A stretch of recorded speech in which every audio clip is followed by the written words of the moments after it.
This episode contains content that may be alarming to some listeners. Please check the show notes for more information.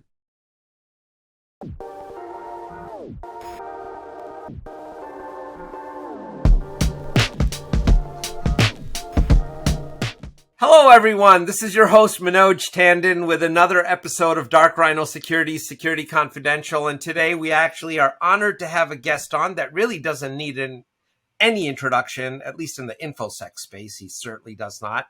People know him, people follow him. He is Mr. Kevin Metcalf. Kevin, for those of you who in the off chance don't know him, is a former federal agent who turned prosecutor. He's an author. He's the founder of the National Child Protection Task Force. And the task force brings together a whole bunch of recognized experts in a host of different fields, such as legal, OSINT, cellular mapping, analysis, to really help children come back home. You know, Kevin has assisted with the recovery of numerous missing children, missing and exploited children, I should say, and the identification and apprehension of sexual predators in multiple states. Welcome to the show, Kevin. Thank you for being here. Oh, thank you for having me. It's an honor to be here. Thank you so much. We got to start with, OSINT, and there's a whole bunch of questions here around this thing. First of all, what is OSINT? What disciplines are involved with it in actually making this thing work? If we go back into looking at the history of intelligence, if we look at intelligence gathering, when the Air Force became really powerful, the military and the government were looking at intelligence and saying, well, we've got technology now, we've got aircraft that can fly over anywhere, we got satellites starting up, we don't really need human intelligence anymore. Yep. Turned out to be very, very wrong. Absolutely. We paid the price for that. So the gathering of intelligence, on human intelligence especially, you look at classified systems and all that data that's there and all that information, back a few decades ago. Well, just think, and you're in the InfoSec space. Think about right now, instead of all those humans going out and writing little notes in their pockets secretly and listening to conversations and trying to get in there, what if instead of having to really get in and do some social engineering on these people or try to get in where you can hear them, what if they just put everything out on the internet so you could find it, if you could find it? Well, that, in open source intelligence before the internet was newspapers. It was, anything that was generated there. So that was openly available, any kind of news, any kind of information, reporters were big on all that. So now just think about what all and I say we, people everywhere with internet access, think about the selfies we put out there. Think about the information that we share. Think about this thing leaking location information. And most of the time, we're just freely sharing this. And then you've got the big tech companies where location and all this information, that's big money to them. Oh, because they're crowdsourcing. They're just taking everything because they're giving you a free app. They're giving you a free tool. They're giving you something of value that you really want. And in exchange, I went to law school, so a contract, something of value in exchange for something of value. We're giving them our data and saying, I want this free tool. I'm going to hit accept. I'm not reading any of these privacy policies or terms of service. Not going to read any of that, but I'm going to hit accept and give you whatever you want because I want this free thing. Yep. And we're never satisfied. It's never satisfied. So thinking about all of that information going out, and then you think of the drama where one person writes comments on another person, or you say, you see people holding their driver's license up on social media, it's just insane. But the amount of information out there, we can determine who they communicate with, which circles they run in, what their email addresses are, what their phone numbers are, IP addresses. So we know so much about people because they just freely throw it out there. But you have to have people who know how to search through that mess, triage it, validate, verify, and make actual intelligence out of it. So now, if you had access to Google's vast databases, I imagine this exercise would be infinitely easier to do. Oh, it would be. Yes. But as you know, technology changes every day. Yes. Meta changes. These social media a new one will pop up. They'll change their platform. They'll change their terms of service. They'll change something in response to either public pressure, political pressure, government pressure, or something. So these capabilities, we have to constantly keep researching, figuring out new ways of finding things. Kevin, you've been a prosecutor, so you have a strong legal background. What I want to understand about OSINT is, what is really admissible as OSINT-based evidence? Is there, so for example, unless I'm publicly sharing on Facebook and that post is available to everyone, but if I just share to just my immediate family only, is there not a presumption of privacy there? And then if that data is used, does that come under some kind of a conflict with search and seizure laws that we have? Or okay, yeah, how does this? I mean, even with the phone, if I know that AT&T is sharing with this day so many apps on here, like the Weather Channel. People, who those of you who are using it, is sharing when it's on. It's sharing everything about you. But if I lock that out and I'm trying to limit that, and I'm saying my settings have been as limited as possible. If that data were used in court, would there not be a defense here that says, look, we configured this to the best possible way. There was no intention of sharing, and the gathering of that intelligence is completely against search and seizure rules in the United States. And he can't admit it. Just curious. Yeah, so you're covering multiple levels here. So let's start off at one level. So let's say, even excluding law enforcement, just make this very, very simple. There's an attorney-client privilege where the attorney cannot disclose anything that he and the client talk about, right? Yep. So what if you're sitting in your favorite Italian restaurant at a small table, and right behind you, about 12 inches, is another chair with people. There's people sitting there, people sitting over here. You're in an area where there are people, and you and your attorney are discussing a very important trial that's coming up. They're discussing your case and your private information. You're sitting there discussing that. And anybody sitting around can hear that. That level of protection is not the same. There was a famous case, and I'm going blank on the name, but let's say you're standing at a phone booth and it's open, and you're standing there, you're on the phone having a discussion. There are people standing right here beside you and behind you waiting to use the phone. Okay. It reminds me of the military. Back when the phones had the cord, you're standing there like this trying to talk, and you got guys standing behind you looking at their watch saying, the drill sergeant's coming. But you're trying to have this conversation. They're listening to everything because they'll harass you later in the barracks. You don't have any expectation of privacy in your communication. Now, what if you have a phone booth that's got a door? So there's a case where law enforcement stood outside to where they could hear inside that booth. However, what the courts are saying is that person closed that door because they expected privacy, and they expect you to respect that. Yeah. So when you start applying this to technology, there are different levels. And then you have the plain view doctrine. Let's say I'm in my house, I've got the blinds closed, the doors closed, and I've got contraband. Let's say I've got a drug lab that and it's something that's apparently obvious to law enforcement, but they can't see it walking in front of my house. Now, what if I open the windows up, and the public street is 15 feet away, and law enforcement walks by and they see in that open window, that's obviously a drug lab. It's immediately apparent that that's illegal contraband. Well, then they can take action. They can go get a search warrant to have access to that house. So we kind of have to step back and look at the expectation of privacy. And do you have an expectation of privacy in whatever this situation is that you're talking about? Now, if you're talking about social media, now Clearview comes under fire a lot. Okay. The state of Virginia, I believe, I testified for their legislation at some point in the last year. But they took a recess and had their lawyers look at Clearview's data, how they got it, where they got it. And they determined there's no problem because it was all open source. It was all data that the public freely exposed to anybody out here. And we have done tests. So I've taken people whose face, I know that they have closed social media, closed Facebook, closed Instagram, closed whatever. Their privacy settings are where they should be.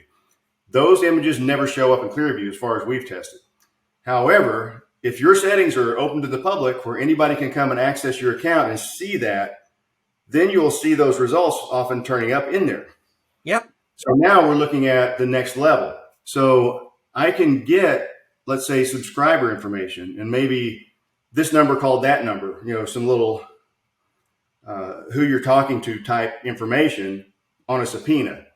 Then you've got a D order, which is under 18 USC 2703D, which will allow me to get transactional data. What URLs you visit, or search terms, maybe something like that.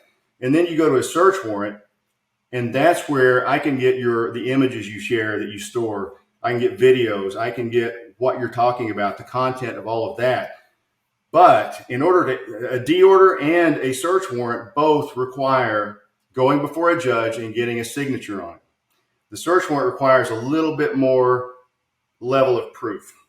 Okay. And it's really hard to distinguish, this level from this level when you try to describe it. It's like me trying to describe the color blue in some situations. But, as you see, you've got stuff that's open to the public that can be easily heard. And if you try to put a barrier in there, you've got more expectation of privacy. And then if you have these absolute privacy settings on there, that requires legal process to get into that data.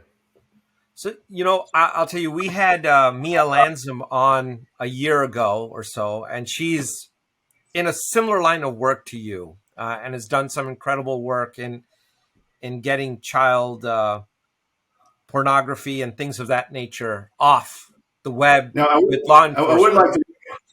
I would like to interject something right here, because we are trying to educate the public. When you hear terms like child pornography or kiddie porn, people think, oh, these are like kids standing in the bathroom, in the bathtub, or, they're posing for the camera, like a 16, 17-year-old posing for the camera. And it's not. These are some of the most horrific rape and abuse of children that you could ever imagine. So we often refer to it as child sexual abuse material. So I just want to point that out. No, thank you letting that's actually a horrible fact, but it's a fact, unfortunately. It is. And but one of the things she said was that a lot of this stuff goes on openly in Reddit, and this gets back to OSINT.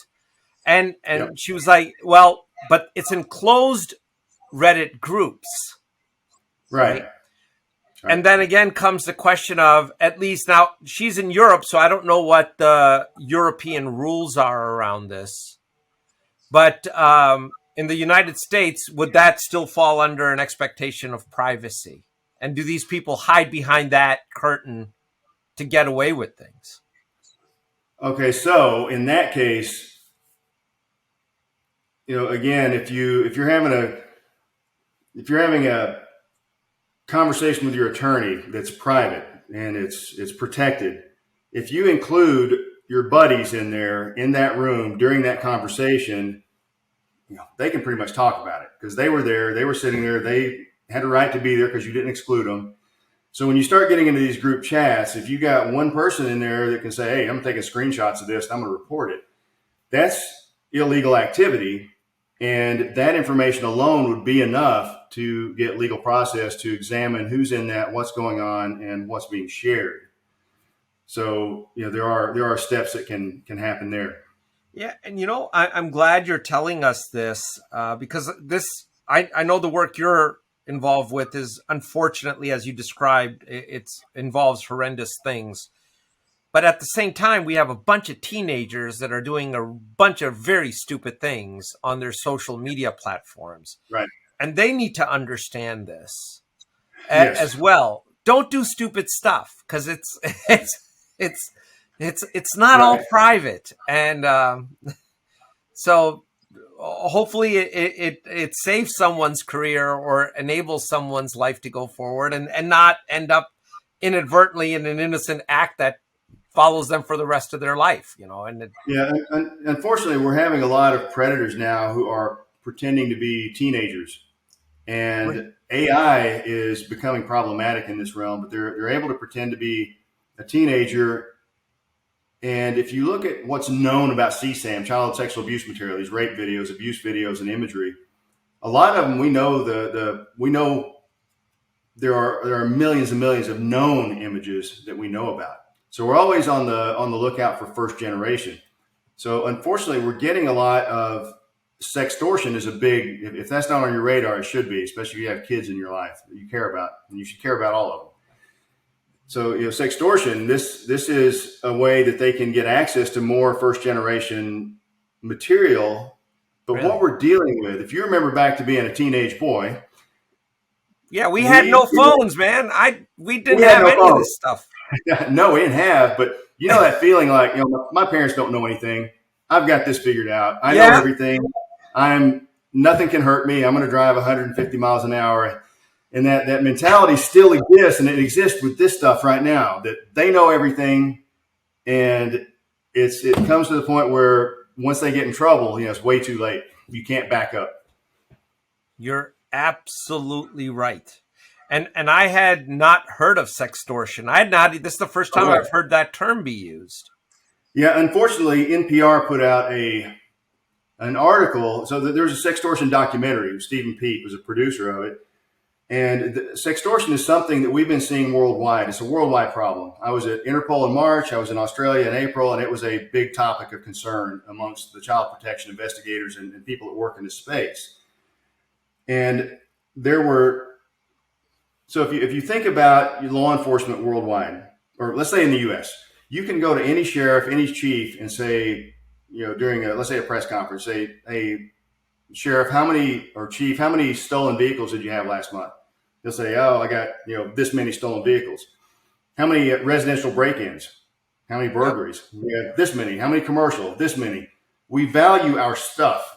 It reminds me of George Carlin, but we value our stuff. And we measure what we value. Now, if you go asking most of the chiefs, most of the sheriffs, most of the law enforcement heads around the country, how many missing kids do you have in your jurisdiction? How many are found and what's being done about it? They'll just say, I don't know. Really? Because, it's we don't value, I say that. We don't measure that, which is shocking. And what if you go and ask the foster care system, how many missing kids do you have out of foster care? How many kids are not where they're supposed to be right now? They'll not give you an answer. They don't have it. So we don't really have accountability for our children. What about reservation kids? Unfortunately, you hear this term called throwaway kids. But anyway, in a lot of ways, you got two different avenues. So financial sextortion, and this has been going on for quite a number of years. Financial sextortion is, so you're on social media, right? Yep. How many times have you had this beautiful woman in a bikini contact you, say, I want to be your friend? We need to connect. Not that many, actually, but it has happened. And so part of it is just me. Nobody wants to pay attention to me. But it happens. I get them. So I get them. Teenage boys get them. Teenage boys, especially with self-esteem problems. You know what it's like trying to get a girlfriend and date. And do all that stuff. Yeah, sure. Well, they will attract these boys. It will move on to like we're talking right now, the shared video, and they will talk them into exposing themselves, into doing things on the camera, in exchange. And then next thing they know, they'll send them a packet, and it'll have, here's your friends list, here's your family, here's this video of what you were doing. If you don't send us 500, 2,000, whatever it is, this is going to be released to everybody. So this is financial sextortion, and it primarily hits guys. It's a male-focused thing. Girls are also hit, but a lot of times what we'll see with them is you see an attractive girl. You go look her up, and this goes into OSINT. And the bad guys know OSINT very well. They'll go find her email, find all of her emails, start looking in breach data, finding passwords. They'll start logging into credentials. And then if they hit one that's got like Snapchat, Google, whatever, and she's got inappropriate images in there, that suddenly is a way to extort her into giving more images. Oh. And we've had in the U.S. about 20 deaths at this point. That was the last number I heard. So 20 suicides at this point because of this. So Sextortion, hopefully your audience, if you don't know about it, there's a Sextortion documentary. I think it's on iTunes still. Stephen Peake did it. And what I was going to say is that he got numbers, and we don't measure this. So the numbers he got were kind of all over the place. And he put those numbers in the documentary, and NPR came out with this news article saying, well, it's really not that bad because the numbers don't make it, don't match this. Which, I was telling Stephen, they're not going to match it because we don't measure it. Those numbers don't really exist because you'll have one agency measuring something, another agency measuring something else, this one measuring something else. We really need to get together, come together as a government and say, this is important and this needs to be measured. But then when you think about it, what is the statistic of extorted, sextorted, exploited, trafficked, abused child? How many children does it take to be statistically significant? I don't even know the number, but I think even you can't even do this with one. I mean, that's really bad. Yeah. So how do we get a statistically significant number for everybody? But what it comes down to, and I owe this to an attorney I was recently talking to, and she said, when this becomes statistically significant is when it's your kid. That's when. But unfortunately, most of these kids are in poverty. They're being abused by their own parents, their own people in their circle of trust. And all of this is happening that way. These kids have nobody, no voice, nobody to talk, speak up for them and stand up for them. And is that the passion that drives you? Is that why you focused on children so much your whole? Yes. Well, my whole life before was, law enforcement, come from the military, state, local, federal law enforcement. And I've only been prosecuting about 12 years, but, I focused on terrorism, counterterrorism was a big part of my life. A lot of shooting, a lot of fun stuff. But when I started prosecuting, I was looking for a place where I could add value, and that happened to be in technology.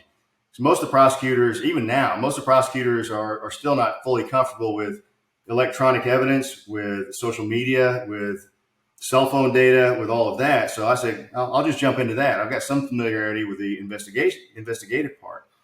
So naturally, I saw elders being abused and being taken advantage of. I saw adults being hit on these scams. But the big thing that hit me, I got to tell you, you watch one child rape video with the sound on, it's not going to. Nope, not going there because you're never going to unhear or unsee it. I'll take your word on it. It haunts you, and that becomes really the focus of your life. This has got to stop. I have to do something about it. So how is the take up of what you have developed? You've pulled a group of people together to do what needs to be done. Has law enforcement taken strongly to this, and are they actually investing resources of their own now to use OSINT-based techniques, or the uptake really slow, or more can be done there? What's the story there? Or are they relying on you purely to get it done, Kevin? Yeah, well, the goal is for us to be able to interact, and we take on, I think this year we're going to hit more than 2,000-3,000 case assists, easy. And, wow. And that's international. That's not just in the U.S., that's internationally. So for us, Abraham Lincoln said, give me 6 hours to chop down a tree, I'll spend 4 hours sharpening my axe. Well, I figured out early on, the only way to really sharpen your axe is to work multiple crime sets. So we work terrorism cases, drugs, guns, property crimes. We work anything and everything where technology touches criminal behavior, and we do that internationally. So that exposure to all these different fact patterns and behaviors and everything else we're learning, we're constantly learning different lessons, and we collect that methodology, that tradecraft. So that's what we really do, is develop investigative tradecraft. So now we've got OSINT, but we've also got professionals who are prosecutors. So we've got legal process and strategy. We know where to look for the data, how to ask for it, what to ask for, what language to use. When we get that back, there's a flow. Sometimes we start with OSINT and develop things that go into the legal side. And then we also have closed source tools that are sensitive tools, law enforcement sensitive, that you have to have a reason because it's monitored. So to access that, And you can see legal, closed source, and open source, all of this flows into each other and feeds into each other. And that's what we had discovered. And that's where the real power is. And then we've got vendors like Multigo, SpyCloud, Shadow Dragon, Clearview. We've got who is XML API. We've got, and I'm going to leave a bunch of them out. I got OSINT Combine, Chris Poulter out of Australia. We're using all these different technologies and different data sets. And we take on the most difficult cases law enforcement has. A lot of them they will hand to us and say, we've exhausted everything. If you can find something, please let us know. We work directly with them. So we always have to have a law enforcement agency with jurisdiction or we don't do the job. But we'll come in and help them brainstorm it. We'll give them legal process, say you need to ask for this. And when that comes in, you need to do these things with it. And it's the flow. It's the flow of information. And, we have over $1 million worth of tools and data donated to us every year. Fantastic. Could you give an example that doesn't divulge techniques and procedures that of a really difficult case that you guys really helped solve that was going nowhere by traditional approaches? We had a couple. Let's see, which one do I want to choose here? If you follow me on LinkedIn, I just reposted, and I can't remember the person's name, but he did an excellent walkthrough of geolocating from a video source. So we have done from terrorism cases, some other drug crimes, human trafficking. So from all these, we get images, we get imagery, and we didn't need to know where the picture was taken and when. So being able to take this video, and if you look on my LinkedIn profile, you'll see this excellent walkthrough of geolocating, picking out clues in the images. So if you look back 10, 15, 20 years ago, like your skill set, the skill set to stay out of reach of law enforcement and prosecution, to be outside of detection, used to be really high. You used to have to have a lot of tech skills. But now that bar is lowered because criminals gather and they share information on, well, this is how this guy got caught. Don't do that. This is how this guy got caught. Don't do this. And here, this was in this article. So they collect all that. And they have tutorials and the technology is just there that allows them to hide so much better. That causes its own problems. So now we have more problems finding these guys. So sometimes all we have to deal with is the imagery. And those can be a big challenge. We have tracked international cases and made substantial, some pretty significant arrests and rescued kids based on nothing but starting with images. And that is a skill set in and of itself. And I got to say, it's an addiction once you get started in it. Because I always, we always have heard of the stories where law enforcement got the garbage bag. They figured out what plant it was made at. Yep. And from there, they went and tracked down where it was sold and then geolocated. I'm just making this up. I think that was actually a plot line in some movie I saw somewhere. They picked bits and pieces. But there is, there's something to it because for me as a prosecutor, I've got to look at, well, Google is giving this, Facebook's this, TikTok's putting this in. I've got a witness statement that, connects with this. I've got DNA evidence and fingerprints. What is the story? What does it tell? You got to fit all of this together for multiple people. And it tells a story. Where does this come into the picture? And I know you literally wrote the book on it. So, well, some of it. Yeah. What's the story of OSINT and cellular devices? I think actually 3 of your books are still available on Amazon. I went and looked. Yes. They are. I have not. I've been very, very busy with other things. I got to put out there. I haven't updated those things since 2017. So everything in there was accurate as of that time. Okay. But I've got another guy. I got Kyle, one of my investigators here, who he's worked with me for many, many years, and we put him into some training, some in-depth training, and then my office, the prosecutor's office, paid for him to go to a subject matter expert course on mapping and analysis. So he's my guy, even though I do know this really well. He's the one that dives into this in depth. So when you start looking at this with cell phones, and the technology behind the phone itself, is not nearly. We're wrapping a supercomputer around kind of, in my opinion, old technology. It's not near advancing nearly as fast as the computer and all the rest of it. So you got this old telephone system. I mean, there have been some upgrades, and now we're looking at 5G and the possibility of 3D mapping, which is pretty substantial. Anyway, you start looking at combining that. So everything happens on this thing, right? Yep. And one of the things I was pointing out in the UK and Pakistan and some of these other places where I've taught, you don't have people going into your cell phone store and saying, hey, I want the terrorist version of that cell phone, or I want the drug dealer version, or the child predator version. It's all the same thing. The physics are all the same. Now, behaviorally, we're going to be looking for different things. But if you know how these things work, and I know in depth on what cell phone records, what the data looks like, the engineering data even when it comes back. And back when I started, there were very few mapping programs, and they were pretty pricey, and we couldn't afford any. So I put myself through training with the FBI's CAS team, with the Secret Service, their National Computer Forensic Training Institute, and went some other stuff, plus my background. And I started learning how to interpret the data that was coming back in these reports off of subpoenas, search warrants, and all that. And the Carpenter case several years ago pointed out that the amount of data that is leaking out of these things is, if you look at an extended period of time on how these things operate, you can see so much off a pattern of life analysis. So now if you think about not only these cell towers that are connecting everything you do, you're also probably driving around, or you're in the car and you're texting somebody. You're hitting somebody up on Instagram or Snapchat or TikTok or WhatsApp, whatever it is. You've got some activity going on. You're taking a selfie. You're actively engaging with this device that is exchanging information. And it exchanges information through Apple, Google, and then the internet. So There's a lot of trails and understanding kind of this picture of how all these different things flow and what they look like.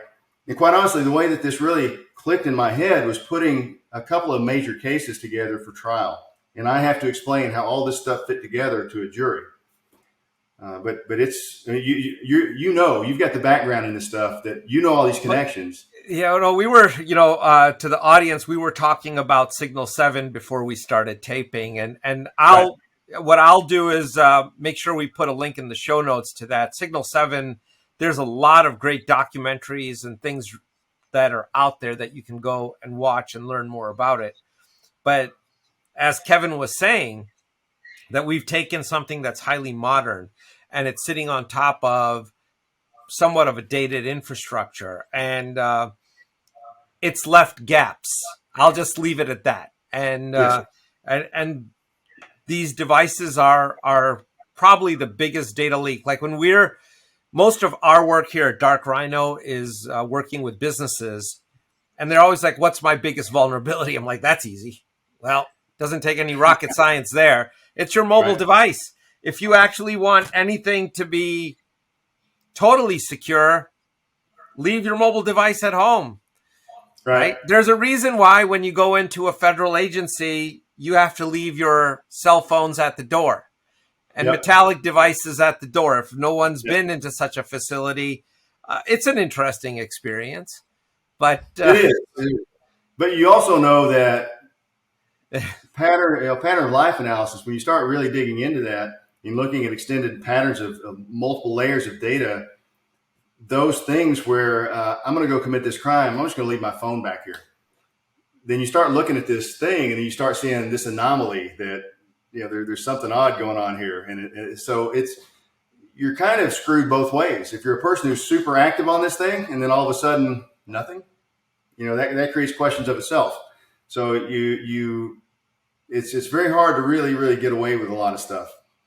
And you look at Ted Kaczynski, right? The Unabomber, that guy was a recluse. I don't think he carried one of these, and it made it very hard. I don't. Not having one. How are you? Then you got to go back to the old methods of. And how many people know those?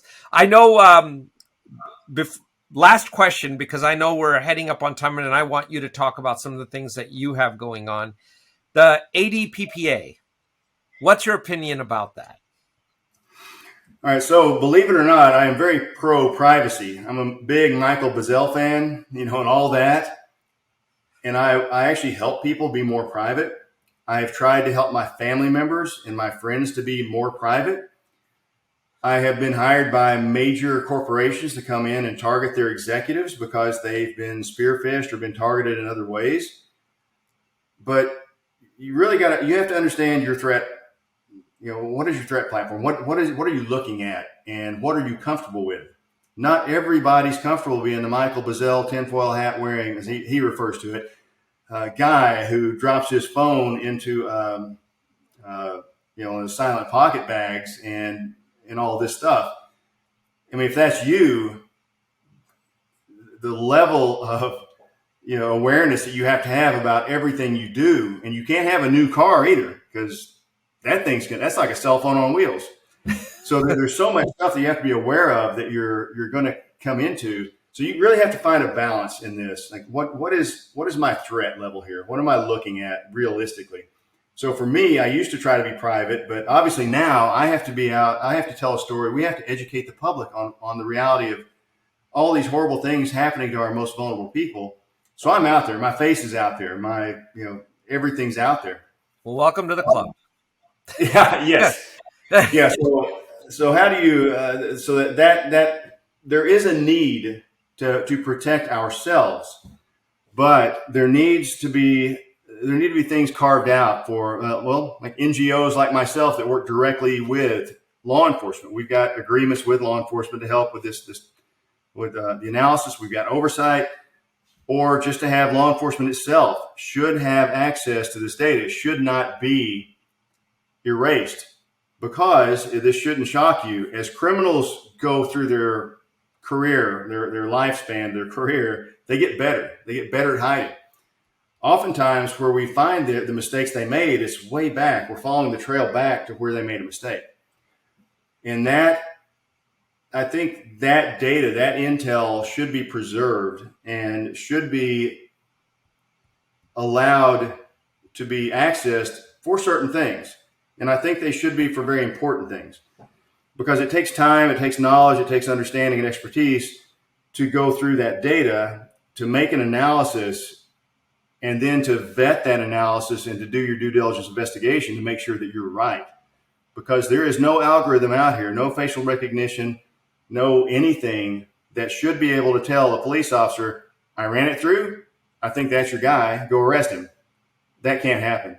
You have two things in play here. You've got technology, which changes every day, rapidly changes every day, and you've got the human element. We have to focus on that human element and educating them to the weaknesses of the technology they're using. Let's say facial recognition. Yeah. The only thing, if I took a snapshot of your face and I put it in one of these programs, it would go through and say, I think here's 10 images. This is the closest match I've got in the data I have that looks like him. Then what you have to do is I would have to go through each of those. I would have to look for, some sort of environmental clues, tattoos, birthmarks, whatever. There would have to be a due diligence investigation before you take any further steps. We have to protect privacy both ways. And we have the investigative methodology that I think put up the safeguards to do this. See, and I don't know how this is different from the times of Al Capone. I mean, back then they had books, and if you wanted those books, right, it took a degree of effort, a level of understanding, and took some creative element to get access to them, right? Right. And what you're going to see, I mean, this is my opinion. From what I've seen for the last 10 plus years working this, and seeing the dark web manuals on how to find a child, how to groom a child, how to abuse a child, how to stay out of trouble, how to keep from getting caught. What's going to happen is this law is going to go into effect. Most people are going to look at it and say, that's interesting. I'm good. I'm safe. And they're going to go on with their lives and ignore it. The bad guys, they're going to go through and say, hey, this is a gold mine. This is such an opportunity for us. I'm going to take this, and I'm going to write out a description, and I'm going to post it on these dark websites of here's what you do, here's how you protect yourself, here's how you keep from getting caught by the police. They're pretty much the only ones that are going to be benefiting directly from that. I think the general public, the public, I don't think, while they mouth off about it, I don't think they have the energy to actually worry about what they expose online, because we're so used to this. It's so convenient. And we're so used to saying, I'm going to take this selfie. The public has chosen convenience over privacy. Yes, it really has. I mean, that to me is the bottom line. And it is. They just have. They've settled on it. And yes. Yeah, and I get accused, or people in my spot get accused of fear mongering. Like, oh yeah, children are getting raped. That's fear mongering. You're just trying to scare everybody. It's like, because I've seen thousands and thousands and so many of these over the years, and there's so many new ones that are being identified every day. But then you try to expose that to the public, and the public's like, oh, yeah, I don't like that. I'm going to go over here to this puppy picture or the cat or the whatever else. I want something that makes me feel good. I don't want to know about that, because going back, how many children does it take to be important? It takes your child. And that's, unfortunately, most of these children are either in poverty, they're in the reservation kids, they're foster kids, or something is, they don't have that level of love and protection from a responsible adult. So, Kevin, we are at time, but I wanted to give you a minute here to plug anything you would like to. What would you like to let our audience know about that's coming up, that's that you'd like them to look out for? Well, the National Child Protection Task Force is having its annual conference next week. So we have investigators, we have technology professionals from all over the world converging in Northwest Arkansas for a week to share information, and we got some really exciting things coming. We work closely with some other NGOs, and I got to point out Glenn Devitt. We talked about OSINT. So Glenn Devitt with Sentinel Foundation, he was responsible for actually coming in and teaching OSINT back several years ago, and he drugged me into Black Hat and all these other places as his assistant. So I was so lucky to be right there with him, and he just took me and said, here, this is how this works, do this. And he mentored me and my team for many years. So we work very, very closely with Sentinel Foundation on all their stuff. Lantern Rescue is another one. They're doing tremendous work right now in Africa and Ukraine. So we've got a tremendous group here, the people, the ATII, Anti-Human Trafficking Intelligence Initiative. We talked briefly before this about cryptocurrency. Larry, Cameron with that group is phenomenal at cryptocurrency. So I just kind of wanted to say something about our partners that we work very, very closely with in this space, because you can't do this alone. You just can't. No, and you guys are doing fabulous work, and we are absolutely grateful for it. Kevin, we didn't even get through half these questions, but I guess we'll save something for next time, hopefully. But we really are honored to have you here, and I know our audience appreciates it. So I got to say thank you. It was thank you. I appreciate it. It was just fantastic.